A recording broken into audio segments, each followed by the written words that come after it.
Irunek izugarri maite zuen bere amona. Izugarri gustatzen zitzaion amonarekin paseoak ematera eta berekin denbora pasatzea. Izan ere, Iruneren amonak unibertsoko misterio guztiak ezagutzen zituen. Edozer gauza galdetzen ziola Irunek, bere amonak beti zekien erantzuna.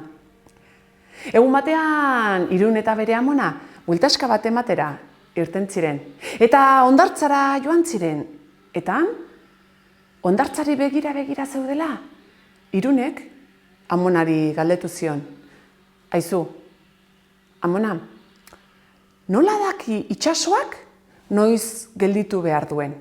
Zergatik gelditzen da olatua hondartzara iristen denean? Zergaitik ez du jarraitzen? Herriraino. Eta amonak orduan Iruneri begiratu eta irrifarre egin zion. Baina ez zion ezer erantzun. Eta bidean aurrera jarraitu zuten. Eta Irune zeruari begira zegoela berriro ere galdetu zion. Aizu, amona, eta hodeiak? Nork mugitzen ditu hodeiak batetik bestera? Eta nork ematen dizkie horrelako forma bitxiak hodeiei zeruan, hangoian? Esan, amona. Eta amonak Iruneri begiratu zion. Irribarre egin zion. Eta hoa ireki zuen. Baina ez zion ezer erantzun. Eta aurrera jarraitu zuten. Eta hondartzaren ondoko mendi muino batera igo.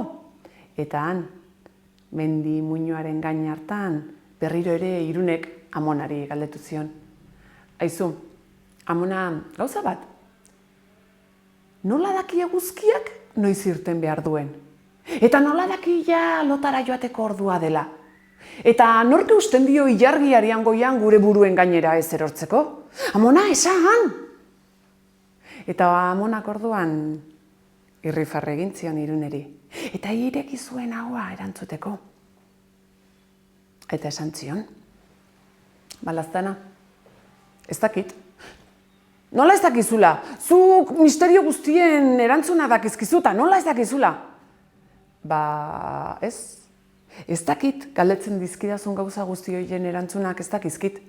Baina badakit, zer egin dezakegun bizitzako misterio guzti hauen aurrean. Eta orduan amonak Iruneri eskua eman, eta hondartzara jaitsi ziren. Oinetakoak erantzi zituzten.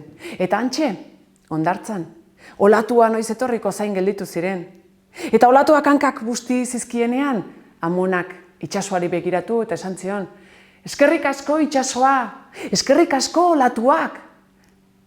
Eta Irunek ere bere ahotsarekin esan zuen, eskerrik asko itsasoa, eskerrik asko olatuak.